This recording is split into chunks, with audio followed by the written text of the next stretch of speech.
Cause he wanna life.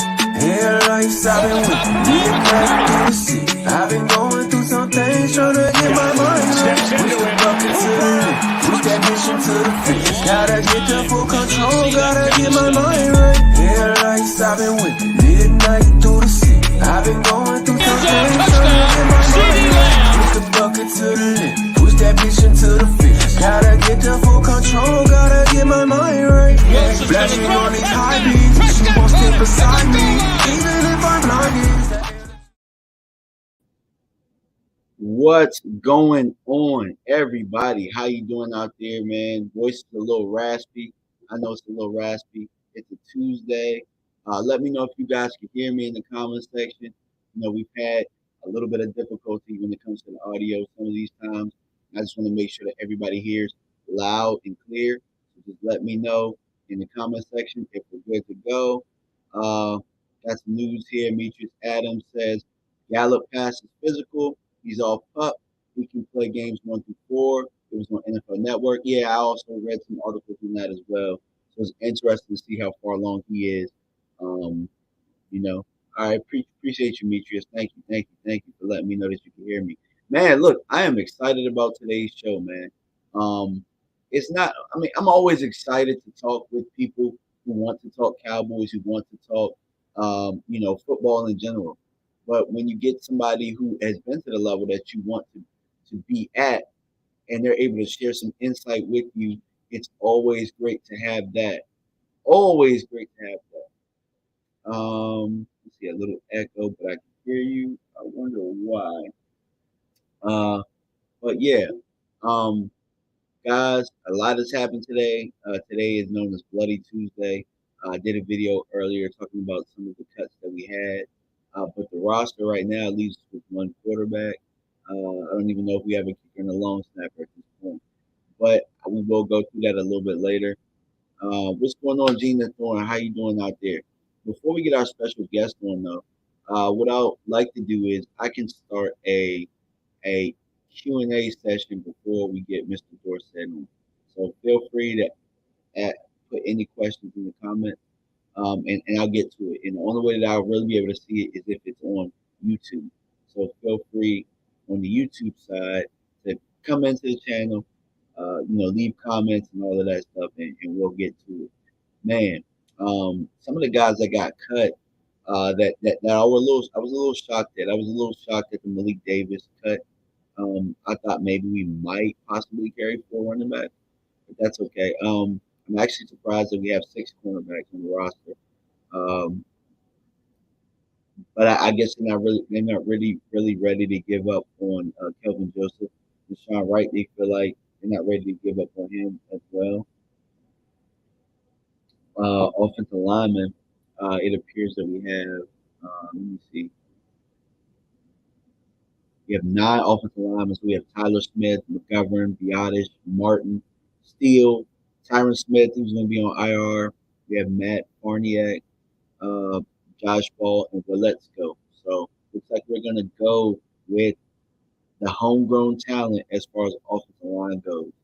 You know, I mean, I wish that they would go ahead and get like a free agent or something like that, but they've decided that they want to go through with what we have. So, you know, kudos to the team, and I hope that it works out. Defensive lineman, we have 11. So we have DeMarcus Lawrence, Neville Gallimore, Osa. I can't even say Osa's last name. I think it's Odiguzua, Dorrance Armstrong, Dante Fowler, Chauncey Golston, Sam Williams, Quentin Bohanna, Tristan Hill, Terrell Basham, and John Ridgway to round out the 11. And I believe that we have 6 defensive men or 6 edges, and we have 5 interior defensive linemen. For linebackers, we went with 6: Micah Parsons, Leighton Vander Esch, Anthony Barr, Jabril Cox, Luke Gifford, and Devin Harper. I'm actually a little bit surprised that we decided to keep Luke Gifford with the emergence of Devin Harper. But maybe Luke Gifford being on special teams that you know, allows them to keep him there. Trayvon corners, we have 6, like I said: Diggs, Brown, Lewis, Deron Bland. Welcome, young fella. Welcome, young fella. Deron Bland definitely jumped up the boards. And he was somebody that when we drafted, we probably didn't think too much of him, but he definitely played into his spot. What's going on, Chris Cantu? What's going on? And Kelvin Joseph and Deshaun Wright. So Joseph and Wright obviously will be helping us on special teams. They didn't necessarily have the best of camps, but they're here now, and we just got to cheer for them because they are Cowboys, right? Don't mind my mug here. Don't mind my candy cane mug. Christmas all year round. Safety, we will Curse Hooker, Donovan Wilson, Marquise Bell, and Israel Mukumi. So those last two that I named, Bell and Izzy, they balled out this preseason. And quite frankly, we didn't see much of Donovan Wilson due to injury. But man, I'm actually surprised that he's on roster because he's not any of the coaches' guys. So I'm really interested to see that. And then, we do have our punter, Brian Anker. So, I mean, I'm glad we have our punter. We put him out there. He doesn't come. Running backs, we have three, Zeke Elliott, Tony Pollard, Rico Dowdell, and a quarterback when we have Dak Prescott at the moment. But that's really all you need, man. You know what I'm saying? Somebody said we got NFL royalty in the house. Dorsett, yeah, definitely. So he should be clicking on at any moment now. He should be clicking on at any moment. So yeah, feel free, guys. Also tonight as well, little housekeeping. You guys always know that housekeeping is very important to me. Any super chats that get read right away, they are priority. And I will allow probably a section where we can, ask Mr. Dorsett any of the questions. But from what I understand, hello, hello, hello. Maybe it's because I'm backing up a little bit. Let me speed up. All right, let me know if I'm good right now. But uh, we're gonna make Mr. Dorsett feel like he's at home because a lot of people they probably ask a lot of the same questions. Um, but we do have Cowboy royalty in the book, and so we're gonna be very respectful. Um, because when you come over to DMVFanatic channel, we want you to feel like you're at home and like you're not even feeling like you're interviewing, like you're just at home, like you're talking to one of your homeboys, like we're at the barber shop or something like that. So definitely excited for the season. Chris Cantu, what's going on, Gina Thorne? I already said what's going on, but Chris Cantu said I'm excited for the season. Dallas Cowboy for life. Definitely excited about this season, man. Uh, Not for anything else, but the fact that it is football, and football is almost here. We got a little less than 2 weeks before opening kickoff, and I am a little better, but you sound like you're underwater. Let me see something real fast, guys. I'm gonna try and fix the audio a little bit.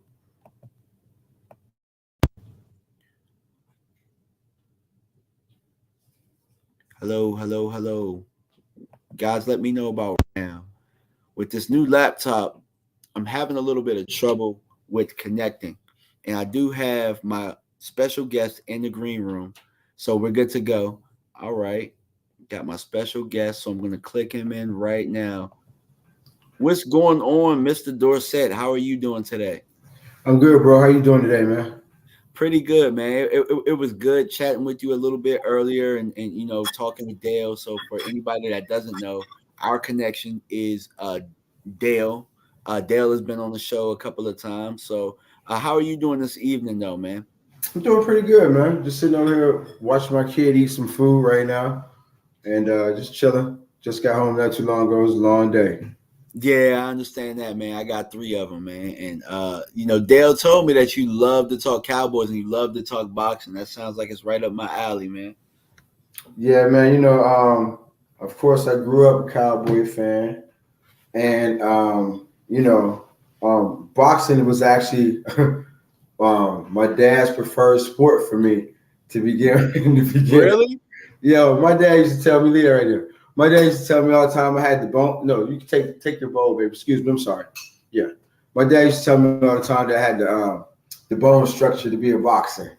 You know what I'm saying? The facial bone structure. I'm like, yo, what you try to tell me I look like I'm supposed to get punched in the face?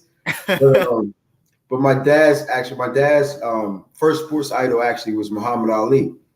Okay. And so me growing up, that was one of the things he always pushed at an early age was boxing. You know, and of course I grew up in that era of boxing where I like to say, you know, we had some true heavyweights and in every division from, you know, you had Muhammad Ali, you know, I grew up, got to see a little bit of that, you know, Thomas Hearns, the Hagglers, the Sugar Ray Leonards, you know what I mean? So I saw some good boxing growing up. And on my dad's side of the family, I don't know how the relationship is actually like this, but Larry Hazard is actually related to us. Larry Hazard, who used to be the former New Jersey boxing commissioner and also invented the thumbless glove. So yeah, boxing is deep in me.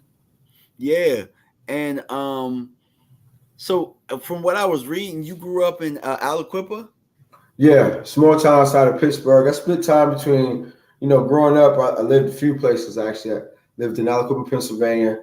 Spent a little time in West Virginia, a small town called Weir, West Virginia, which is not far from Aliquippa, PA. Of course, lived in Dallas, French High School down here in Dallas, and we also lived in Atlanta, Georgia. So oh man, you just named all historical football places. Like not too many people know about Aliquippa. The reason I found out about it is because of Friday Night Tykes. They had Steel Country, all that. Like quite a few famous people came out of there. Didn't Shady come out of there? Yo, so no. Shady is actually from Harrisburg. Okay. So Friday Night Tykes, the two dudes that was coaching, Mayor DeJuan Walker and Donald Walker, those are my two first cousins. Those are my mom's sisters. That's my aunt's kids. So like that's true blue. But Aliquippa, PA has produced everyone from Mike Ditka, my dad, Ty Law, Darrell Rivas, just a number of athletes, Sean Gilbert, just to name a few. So there and there's been so many guys who've actually gone to college and, you know, maybe they didn't make it to the NFL, but they had some good college careers too as well. Gotcha. And Dale was telling me this, and I don't know if you want this out there or not, but he was telling me that Ty Law is your cousin too. Yeah. Ty is my cousin on my mother's side of the family. Nice, man. Yeah, because we got a lot of athletes like Gary Jeter, rest in peace, is actually my cousin on my mother's side too as well. The same year, I think my dad was the number 2 pick of that draft. Gary was my cousin on my mom's side of the family was like the number 5 pick of that draft. Wow. So yeah. You know, so people always associate me in sports with my dad, of course, because, you know, he's, you know, is an icon and as they should, but, you know, it comes from both sides of my family. Yeah, definitely. So it's actually funny because I'm related to Charlie Garner. Like my last name is Garner. So I'm from Virginia, and you actually I'm gonna ask you some questions about him later on. Then I'm having watch it. He probably gonna kill me in the text messages or whatnot. But yeah, Charlie is my cousin, and then my wife, I think her second cousin is Robert Porcher. I used to play for the Lions. Yeah, so yeah, my kids are related to both of them, and my oldest has just started playing football now. So it's crazy how everything comes full circle. Yeah, definitely. Yeah, I've known Chuck. I used to hear about Chuck before I ever played with him, and you know, we had the same coach, Coach Johnny Majors. When Charlie was when he was at Tennessee, Coach Johnny Majors was at University of Tennessee, and then he actually came back to the University of Pittsburgh while I was at the University of Pittsburgh. And Coach Majors used to always talk about the guys that he thought were tough guys. And Charlie was always one of the guys he said he thought was a tough guy. So I used to hear about him, and then I actually had a chance to play against him before I played with him. Gotcha. Yeah. So you played in it's actually funny because I first heard of you when you used to play for them tough Titan teams, with like the Oilers and then the Titans. So I remember because that was one of my favorite Titan teams with Steve McNair, Eddie George. So you were on that team, and you were actually one of my younger sister. She used to love the Titans, and you guys were a tough football team. And then I think the Ravens, man, that was a tough rivalry right there between you guys. And then you played with Oakland, and you were able to team up with Chuck there. Both of those teams were teams that really could have won Super Bowls. And actually, you were on the team that fell short, 1 yard short, right?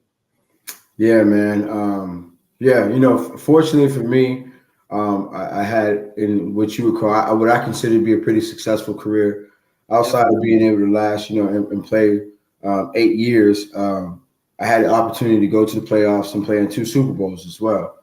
So, unfortunately, I lost both of those Super Bowls. But just realizing the fact that there's dudes to play the game for much longer than I did, and they never get an opportunity to get that far to actually even get into. Some guys never get to the playoffs, let alone ever get a chance to play in the Super Bowl. So to have the opportunity to play in 2 of them was, definitely a blessing. Yeah, and it's crazy because, see, I imagine when you get interviewed, people always ask you about your Hall of Fame father, but you played in 2 of the most controversial games in history, where you guys fell short 1 yard in that game, and then the tuck rule. I told Dale I was going to ask you about that. So know what? I see. So I thought she was going to say the most controversial game would be the Music City Miracle game. That one.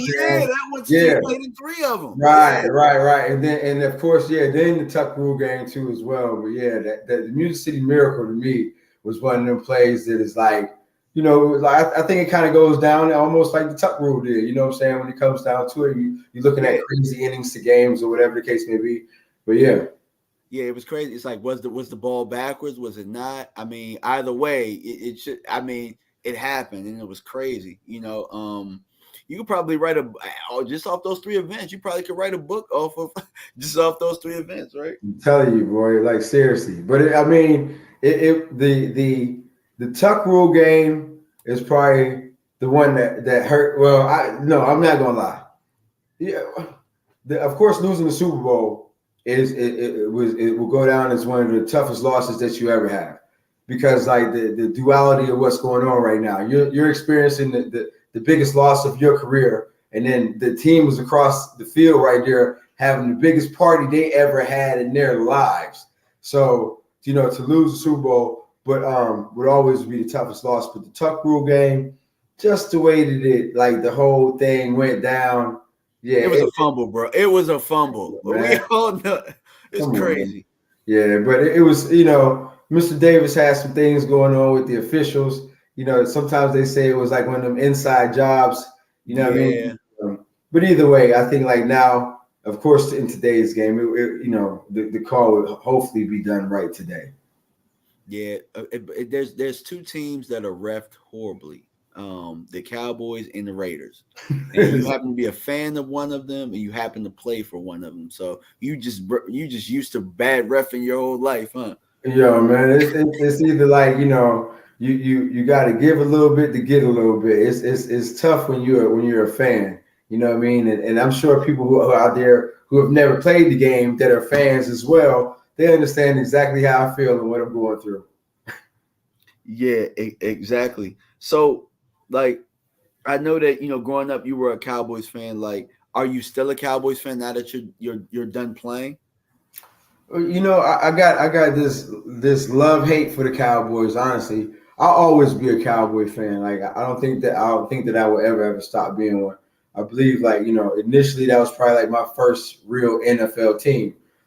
So I always support them and I always follow them. But it's a little bit different now because like the love-hate thing goes along with. So the Cowboys don't retire jerseys. All right. So they say they don't retire jerseys, but but they have special numbers for special players, right? So in my eyes, like I look at my dad, and then like a lot of people who understand football know that my dad is like, now that I think that Charles Woodson is in the Hall of Fame, Charles is like the 10th player to do it, but I think my dad is like, it was one of the first 5 or something like that to win the Heisman, Super Bowl, and several other awards that he's actually won. You know what I'm saying, throughout his football career. That being said, I understand if the Cowboys don't retire jerseys, and I understand if they're giving special numbers to special players. I've just always had an issue with them giving the number 33 to anybody whether it be a free agent dude that's probably not going to make the team or whatever the case may be. So when it comes to that, I think there's a little lack of respect there. And so that's the love-hate thing. Like I understand, the number 88 is worn, by that special receiver. But what number did Troy Aikman wear? He wore number 8, right? Number 8. Nobody puts on 8. Yeah. Nobody. What number did Roger Staubach wear? He wore 12. 12. Nobody wears 12. Yeah. Nobody's wore 22. So for them not to retire jerseys, they selectively don't give certain ones out as well. You know what I mean? Wow. So, yeah. So that being said, I think, and I understand that my dad actually wasn't part of that whole Jerry Jones regime, but but also number 12. The 88s weren't either though. You know what I'm saying? So the 88s weren't until Michael Irvin. All right. So, that's the whole thing with that. The number 12 thing with Roger Staubach, I think that's more so something off the field where they have a real estate, something going on or whatever. Those are different deals. All right. But honestly, that whole thing with my dad and that number and just anybody being able to get it, I just don't think that's a good move on their part. No, I agree with that. And I mean, by 88, I meant like there were guys before Jerry's regime where they just continue 88 as a tradition. And you're absolutely right about that. I didn't even think about that. So I'm glad you brought that up. And that's something that if I can somehow push that, I definitely will. But I mean, we all know that the Joneses are very stubborn because, I mean, at the end of the day, we talk about your father, who's a Hall of Famer. They won't even do right by Jimmy Johnson, who was part of the history in a big part of the 3 Super Bowl rings that Jerry did win. So there probably is something political that is going on, but I'm glad that you brought that up because that is something that I will talk about. I gave it to both of them. It was real coincidental one time how as me and my dad were leaving the game, Jerry and Steven were leaving the game at the same time. They were coming out their suite. We were coming out our suite that we were in. And we actually happened to be the only 4 people in the elevator. Mm. And so it was like my dad didn't know it was going to happen. I actually didn't know it was going to happen either. It was just the timing. And so the way this is what I got from them. Everything that I just told you came directly from Jerry and Steven in the elevator. You know what I mean? This wasn't something that I talked to somebody else about. It was just the 4 of us on the elevator. And as soon as I saw him, I went in because it was just like heavy on my heart like that. So as soon as we got up the elevator, my dad was like, you ain't going to never be a Cowboy, right? I'm like, man, I'm not worried about that because this is actually when I was still playing. Oh, wow. So anytime I actually played against them, and I think it was Nate Jackson one time or somebody else that had the number. And it would just be situations where like if a dude was running down on punt or whatever he was doing, I just let him know like, hey, bro, this has nothing to do with you today, but you shouldn't be out here in this jersey. And if I could take it off you on the field, I'm gonna try to take it off you. Got you. Yeah, I mean, I'm glad that you were able to share that with us here. And speaking of playing, man, like a guy who just a random person that gets to wear the jersey, somebody like who is trying to make the team on training camp and stuff like that. Like you were a former 6th round pick. Like, can you share what it was like to be in a training camp? Obviously, I mean, you had a target on your back with your name anyway, but what it was like to actually it's Bloody Tuesday and a lot of guys are getting cut. Can you kind of talk about what it's like to have that chip on your shoulder and what it felt like? Well, like you mentioned, I was a 6th round draft pick. And one of the best things about that whole situation was actually being drafted. But one of the coolest moments and one of the most, I guess you would say, refreshing parts about it was right after I was drafted. Me and my dad we were together when the draft was going on, and literally it was probably like say 30 minutes after the draft. We were, I don't know, I think we went somewhere to get something to eat or went to go celebrate, and it was just me and him. And so he was like, "Yo, you're 6th round draft pick. You got 1 foot in the door, 1 foot out. What are you going to do?" And I mean, it was just like it was that honest and it was that real and it was just just like that. It was just that raw, and it was just something that needed to be said. And I'm glad that he did it when he did it. because I don't think that I for any matter thought that it was going to ever be like a cakewalk or anything. But like seriously, it's seven rounds in the draft. Okay, Mm-hmm. you were in the 6th round. So I mean, and for those guys who don't get drafted, it's no slight to them because you can have a fruitful career, if you get drafted or if you don't get drafted. But the likelihood of you or you actually making that 53-man roster, that active roster, could be a little slimmer than none. So for me, it was just like one of those type of things where like I'm glad he said it when he said it, and I took that approach. That like I was hoping that I would actually be able to go in and do something fast and make an impact. But yeah, that Bloody Tuesday, bro. Let me tell you something. It was rough because like I literally saw guys getting cut before that Tuesday. You know what I mean? But Tuesday was that big cut. You know what I mean? Yeah. I can tell you exactly how it went that Tuesday when it went down for us. We were actually staying in the Residence Inn. We came back from camp because a lot of people didn't have their apartments yet or anything else like that.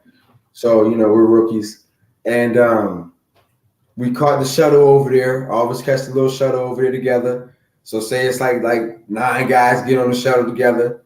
You know what I mean? And literally, you walk through 2 doors to the facility. It was the first door, and then you had to go through another glass door. All right.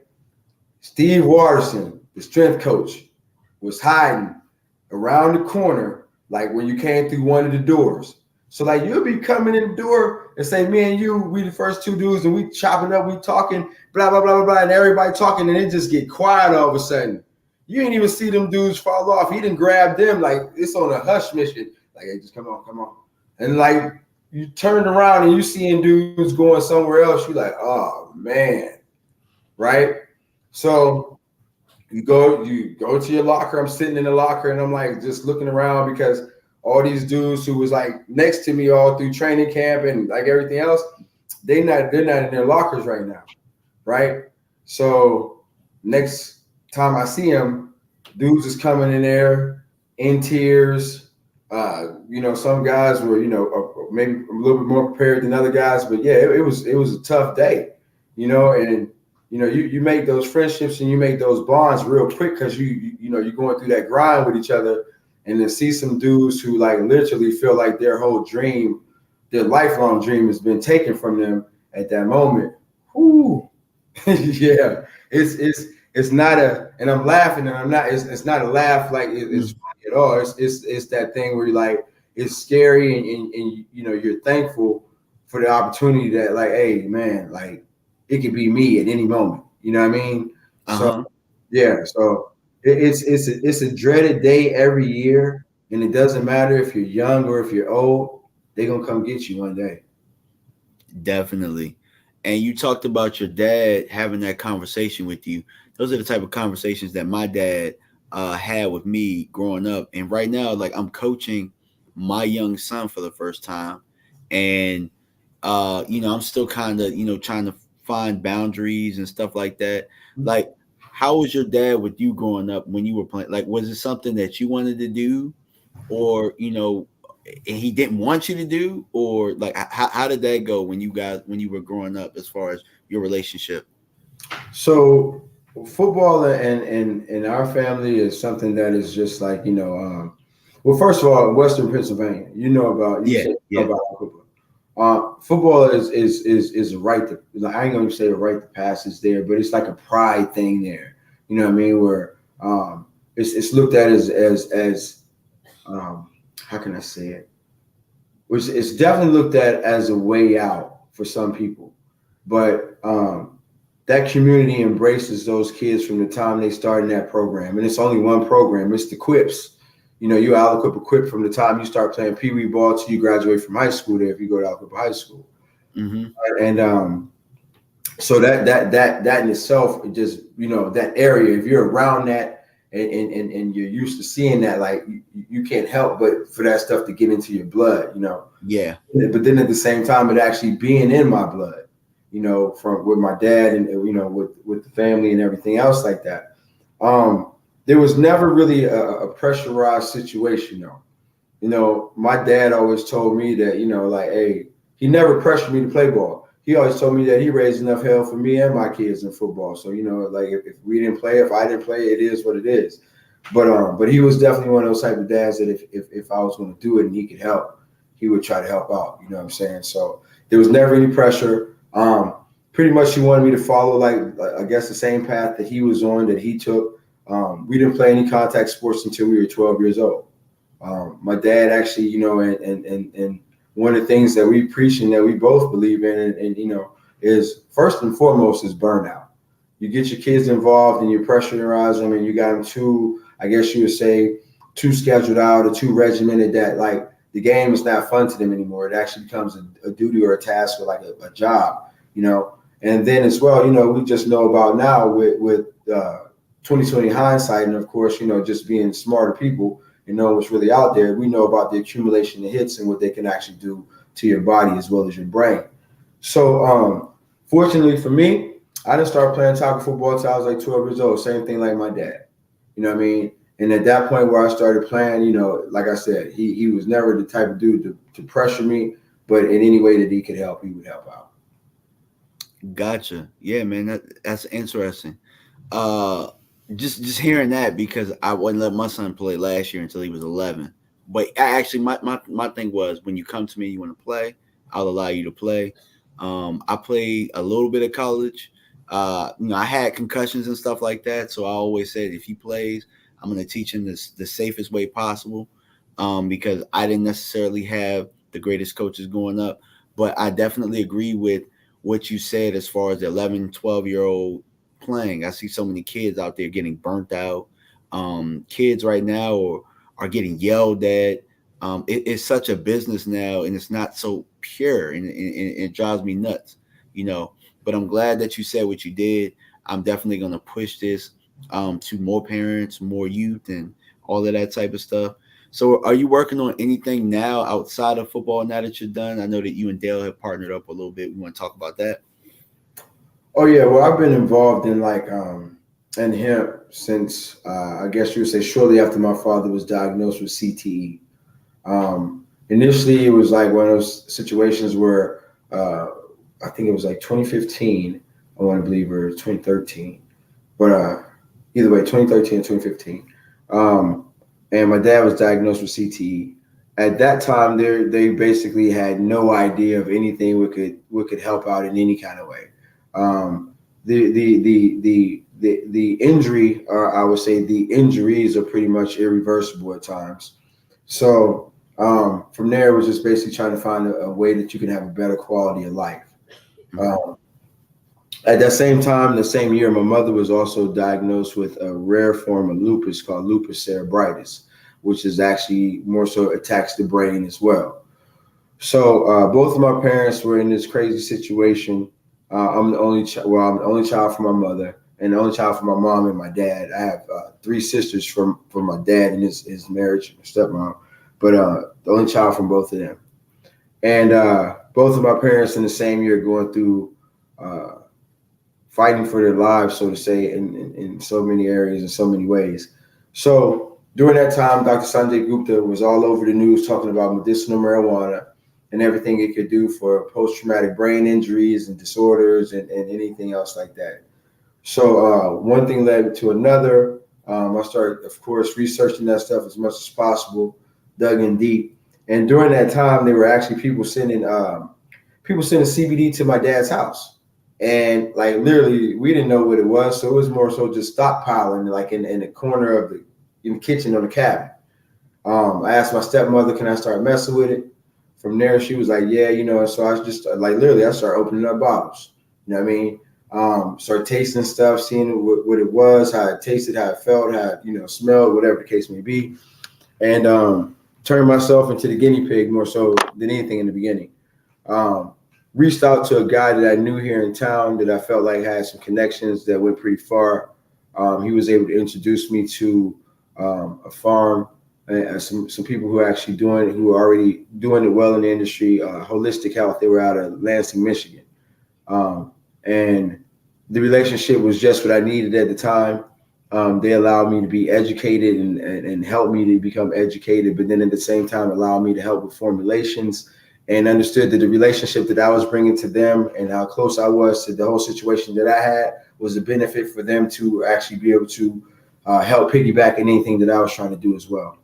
So that relationship led, and we stayed in business together for several years. Unfortunately, Holistic Health ended up having, I guess you say, two of the main investors had a disagreement. So the company ended up disbanding from there, which left me just basically, I still did a number of different things with CBD. I consulted with other companies, still was always doing different stuff, trials here and everything else like that.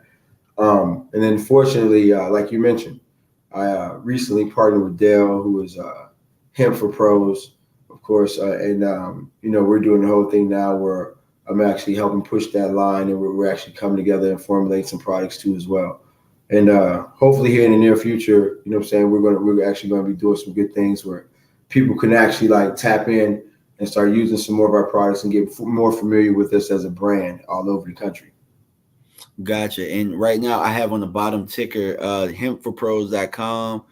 You have his coupon code. So you guys go in there, proceeds go directly to him and what those guys are working on over there.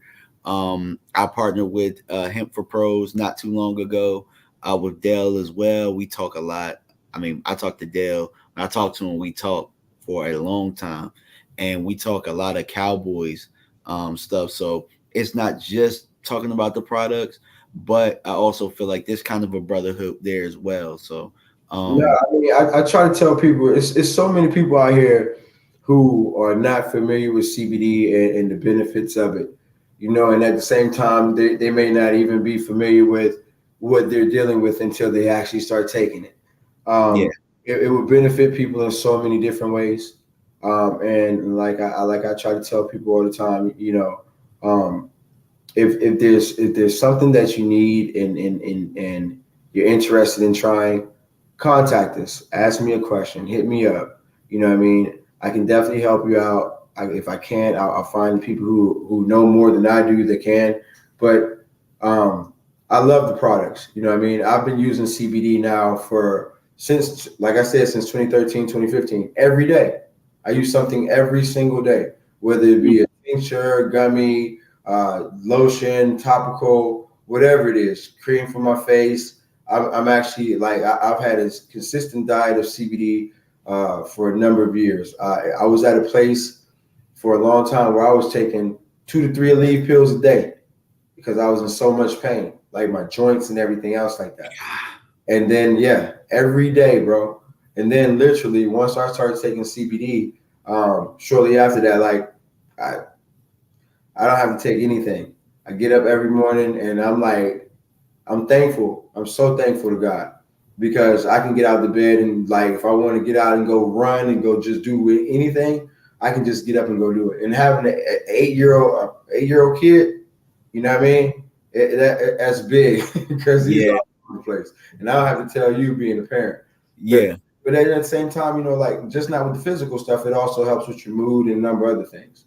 So, and like I know, we got all type of products. We got everything from skincare, all the way down to pet treats. So it's something I'm sure that either can help with every individual or somebody in their house or even their pets at home. Yeah, gotcha. Yeah, definitely. So guys, Hemp for Pros, definitely. So one question before we switch topics, as far as CBD goes, I know that Dale was talking about pushing it to the league office possibly. Are you going to be part of that?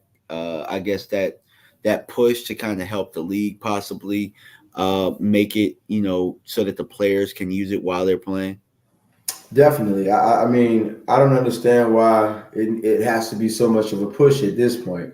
I mean, we see the way that the tide of the country, and so you have players who are actually living in states who are medicinally legal states or either recreational states, and like they're still under the confines of what the league is saying.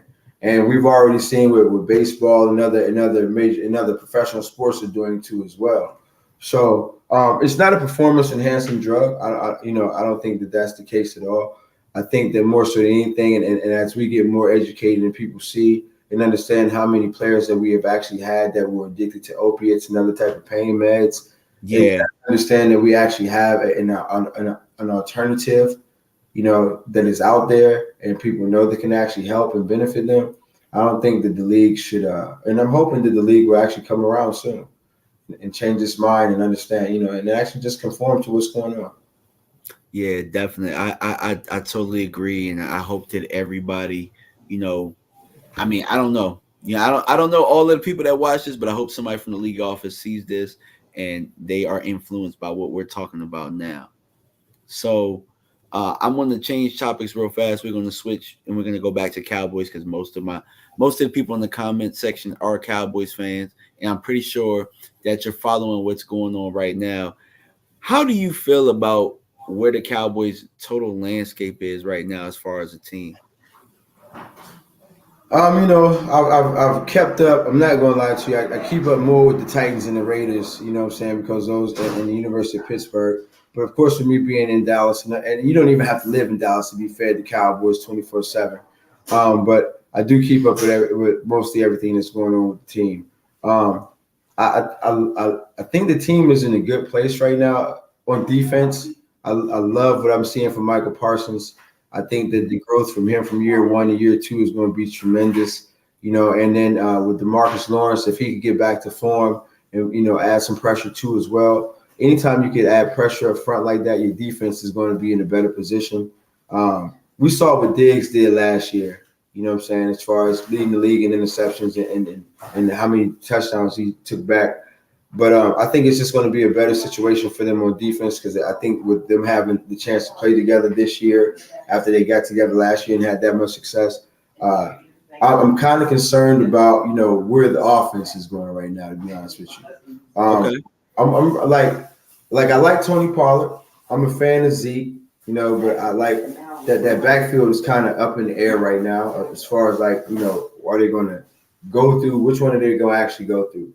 The offensive line is doing all these adjustments with Tyron he pulled the hamstring off the bone.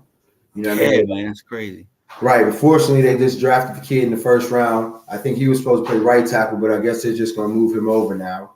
You know what I mean? They actually had him at guard. They had him at guard, left guard next to Tyron. Now they're going to try and move him out. Right. I mean, the Cowboys, the line is always consistently, previous to the past 3 years, I would say 2-3 years has always been a strong point of the team. And then here over the past several years, it's been faltering a little bit, whether it be guys getting injured or just, the picks not panning out, whatever the case may be.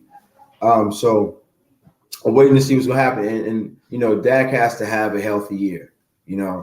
They of course, he got paid last year. And he definitely deserved to get paid. But, of course, with that money comes a gang of responsibility and spotlights. So, I think that if he comes back, if he stays healthy, and he's been talking about he's had nothing to work on in training camp, no injuries, no nothing like that, I like him as a leader. Now the whole thing with the receiver situation, CD, is CD going to be the true number one? And I think that remains to be seen. So I was a big fan of Michael Gallup before he got hurt, and so I would love to see how they're actually going to come back this year and what they're going to be able to do. Well, it's actually crazy if you look at the Cowboys now and how they're kind of structuring their team. They're kind of built very similar to how your Titans team was, where you guys had a very, very strong defense. And you guys had a very strong defense. You had a run game, and Eddie George and Steve McNair was pretty good, but the receivers were kind of just I don't know. It's kind of like a committee type. And then you guys had Wycheck as well, which is kind of like Dalton Schultz. But you guys were able to build a tough team, and any words that you have for the Cowboys as to how you guys did it? So I think that what we did was the way that we practice. I think that we practice in a tempo in a way that was always highly competitive. First and foremost, Jeff Fisher was a defensive-minded coach. All right, so that was always the emphasis with us to make sure that we had a tough defense. To tell them how to do it, it's one of those type of things. Whereas, me watching us build, I can say I watched the Titans build that team to what it got us to the Super Bowl. And literally, I broke that team down in layers, more so just like you did a minute ago. And that's what actually led me going to the Raiders. You know what I'm saying? As I was visiting teams as a free agent, I broke the team down just like you did. All right. So looked at it from position by position. Now, I mentioned earlier, like with the pass rush the Cowboys could possibly have this year, and between Michael Parsons and DeMarcus Lawrence. Like, I mean, with the Titans that year, we had Javon Curse more so than anything. The freak who was providing most of the freak. Yeah. Right. Exactly. And that was more or less like one guy who was actually doing that. You know what I mean? We had several other guys out there but the freak was all over the place. You went to our linebackers, we didn't have any big name linebackers, so to say, on that Titan team. But of course the Cowboys do. They have, like I just mentioned earlier, Michael Parsons. They got DeMarcus Lawrence on the line, Michael Parsons. All right, then you take it to the secondary. On the Titans, one thing that the Titans did have when I got there was they had a well-rounded secondary. First was Chris Dishman, Darrell Lewis, Marcus Robson, Blaine Bishop, Steve Jackson, all those guys, and then it just kept going from there. So then you figure when we got to the Super Bowl with the Titans, who do we have in the secondary? We had Denard Walker, Blaine Bishop, Marcus Robson, myself, Samari Rolle, Perry Phoenix. You know what I mean? Well, of course, the Cowboys got and all of us together didn't have as many turnovers as Trayvon Diggs had. You know what I'm saying? So when you look at it like that, and you break down the team layer by layer, like that defense is dangerous. You know what I mean? So what I'd have to honestly say is that they're going to have to find that identity in whatever's going to be on offense. You know what I mean? We knew that playing with a quarterback like Steve McNair, who Dak has some Steve in him. I was going to say that, but I didn't want to jump the gun because I think so much highly of Steve McNair, but I can see it. No, I mean, it's the body build, it's the run, you know what I'm saying? It's the toughness, and it's those things. Steve was a rare breed. Like, honestly, just a rare breed. I've seen that dude not practice all week, just have every stim machine hooked up to him from his toes all the way up to his shoulders. You know what I mean? And go out there on Sundays and on any given day that we were playing and put it all on the line. And so when you got a quarterback like that, a leader like that in the locker room, and you're watching that, you as a defense want to get back out there and bang just as hard as he is. You know what I mean? So it's going to start right there. It's, like I said earlier, it's a lot of responsibility on Dak. If he comes out and he leads that team the right way, I think that those boys are going to jump behind him like they always have and just play at that same tempo. Gotcha. Nice, man. So I know that you played for the Raiders and you went to the Super Bowl, and then you went to the Titans and you played for the Super Bowl. Which one of those teams do you think was better? If they were to face off. The Titans Super Bowl team and the Raiders Super Bowl team. Yeah. That would have been a heck of a game, I'll tell you that much. Yo, I mean, yeah, because, I mean, we both had strong running games, very strong running games.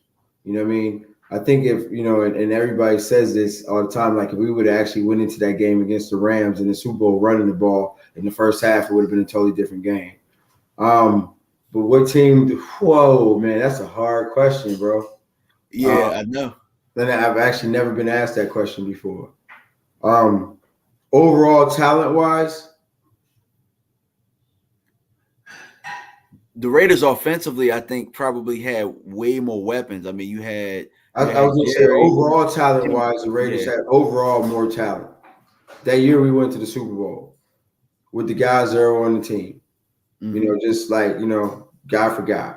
I talked a lot about Javon Curse earlier, but I had never seen a freak like Grady Jackson or Darrell Russell.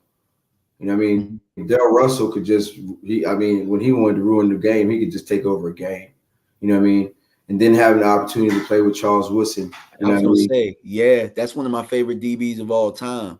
Yeah, but I mean, in that year, Rod came too. So you had Charles and Rod. You know what I mean? And Rod Wilson was actually like one of my favorite DBs all time. Him too. Yeah, definitely.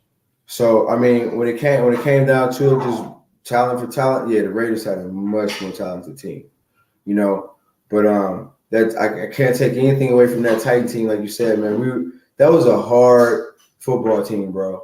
That Titan team, we beat Jacksonville 3 times in Jacksonville. I mean, 3 times that year. We went to Indy. We beat Peyton Manning in Indy. I mean, we won some tough games, and we actually beat the Rams that earlier that year at home in Tennessee in the regular season game. So that we that Titan team was a good team. And actually, when we played them that year, we went to the Super Bowl, and the Titans had to come out to Oakland to play us in the championship game. I mean, I let everybody know on the Raiders team, look, these boys, they know how to go somewhere and win. So don't think they're gonna come out here and be intimidated by the black hole. Not at all. Yeah. So, but yeah. Was that the most volatile I guess environment, the black hole, out of any of the NFL stadiums? Yeah. The black hole is it's a thing into itself. Of course, you got in Cleveland, you had the dog pound, and you had a few different places. But I don't think that anybody actually got as rowdy as the black hole. I sat my dad in the black hole for a game one time when he came out to a Raider game, and he told me he never wanted to sit anywhere else but in the black hole anytime he came to a game. He said the experience he had was unreal. Unreal. That's crazy. And with the new stadium, hopefully they can kind of carry that over. But now I'm gonna kind of shift gears a little bit, because since we're talking about Vegas and we talking about that new stadium, there's inklings of we're gonna shift it to boxing a little bit before you gotta go. There's inklings that we might get Crawford and Spence in that stadium, and I know you're familiar with boxing. How big do you think that would be if we get it in that stadium? I can't believe that Jerry gonna let that get out of Jerry's world, being that Spence is from here. First and foremost, Now, I wanted to be in Dallas personally. Yeah, I mean, I would love for it to be here, but at the same time, like if they want to take it out there to Vegas and Mark Davis to get that to happen, I think that would be great. To actually have that in the stadium. I went to the Canelo fight. Who did Canelo fight here in the Cowboys Stadium last year? Was it Billy Joe? Was it Billy Joe Saunders? Whoever it was, bro, it was like the biggest fight ever, like the biggest fight crowd ever. Was it UK? The UK fan base? No, I'm trying to think. Was it? Didn't he just fight some kid from Nashville? No, he just fought somebody from, I forget what Bill was from. Okay, so it was before that fight. It was like it was like right after the pandemic or something like that. He had a fight. I can't remember. I thought he fought. I think it was Billy Joe Saunders. Because I think Caleb Plant was in Vegas, but I think it was Billy Joe. All right, so it might be Billy Joe. So I was at that fight, and just to see the amount of people that were in there, it was crazy. You know what I mean? But no, I'm anxious to see that fight. I really want to see who you got in that fight. Right now, I think I'm going with Crawford only because I think Spence hasn't been the same since the accident. I think he's still very, very good. He still beats everybody else. If the accident never happened, I was going Spence. But right now, I'm gonna go Crawford. I think he's a little sharper, slightly. Yeah, I like Bud too. I've liked Bud. I like Crawford too as well. I think Crawford was. I think this fight took a little long to actually materialize. I think they should have fought a little bit sooner. But yeah, I like Bud Crawford in this too. I do. And I'm like you. I think the accident actually did slow Spence down a little bit. I think he's, by the grace of God, he was fortunate to even get. Imagine that, bro. Imagine he flew through a car. So I don't think there's anything Bud can do besides knock him out of his senses, because he flew out of a car and got up and boxed again. You know what I'm saying? Like, that's such a mean? So, but I can't wait to see that. But they haven't penciled it in. It ain't a done deal yet, right? Yeah, it's not a done deal per se. I'm really hoping. There was reports that it's either going to be November 12th or 19th. So we're crossing our fingers for that one. I really hope it happens. Are there any other like young fighters that you identify with? Man, I watched Devin Haney. I've known his dad for years. His pops used to be out in the Bay. Met his pops years ago. Known him since he was a kid. I used to watch Ward. Well, he's not. You said young fighter. Young fighters now. He's still kind of young. He just retired. Yeah, he just retired.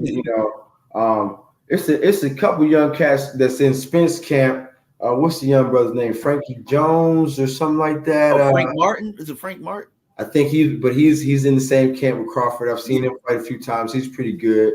I like Tank. Like Tank a lot. Let's see, who else am I into? I'm not gonna lie to you, man. I know that he's raw. I know he started late, and I know that he got whooped by Fury. But I love Deontay Wilder. I don't know why, but I just do. You know what, man? I would have more respect for his game if it would improve from fight to fight. Mm-hmm. He's still a one punch dude. He's still trying to load up. And he's seen now that like you gotta learn how, you gotta have some boxing skill with you. You gotta be able to do more than just throw that one punch. But think about how far he made it with just being able to do that. And it took Fury walked through hell to be able to do that. Like not everybody could do that. Fury's special. Yeah, we had the point we talked about earlier. Boxing ain't what it used to be. You know what I mean? So Fury is that unicorn. That's in the game, like for real. Like, I mean, he could have fought Lennox Lewis. You know what I mean? Like, he's that type of boxer. And Lennox Lewis to me was that big man that knew how to use his tools right. You know what I mean? Understood his height, knew how to work his jab. You know what I'm saying? Everything else like that. Tyson Fury, I mean, the boy is skilled to be able to move like that at his size, and I mean, like. Yeah, you haven't seen too many people. I don't care in any division like him. You know what I mean? The boy, he's good. And now with it being so weak, he wanted to retire, but he like, I can't retire and keep watching this bad fight. Y'all gonna make me keep fighting. You know what I mean? He's like, why am I gonna retire? The game still needs me. You know what I mean? Yeah, definitely. But I went out to the third fight. I was at the event, man. All the UK fans were just talking so much trash, but it was such a back and forth fight that when Wilder would knock him down, they would shut up. Then when they would knock Wilder down, I would shut up. We were just going back and forth, but it was all love. I'd never been. That's the best. That's the top sporting event I've ever been at, and it just so happened to be Fight of the Year, the third one when I went. So, I'm hoping to go to Crawford and Spence, but we'll see, man. I mean, if it's I wanted to be in Dallas because it's such a big stadium that I think I'd get in. Yeah, trust me. They had, I wish I could remember the number for the Canelo fight when it was here. But I want to say it was like 80-some thousand people. Sheesh. Yes. Okay. God. Right. Jay's World is huge. It's huge. But yeah, man, look, I would love to have you back some other time, man. If you ever want to come by. Actually, you're familiar with boxing, so do you know who Tony Weeks is, the referee?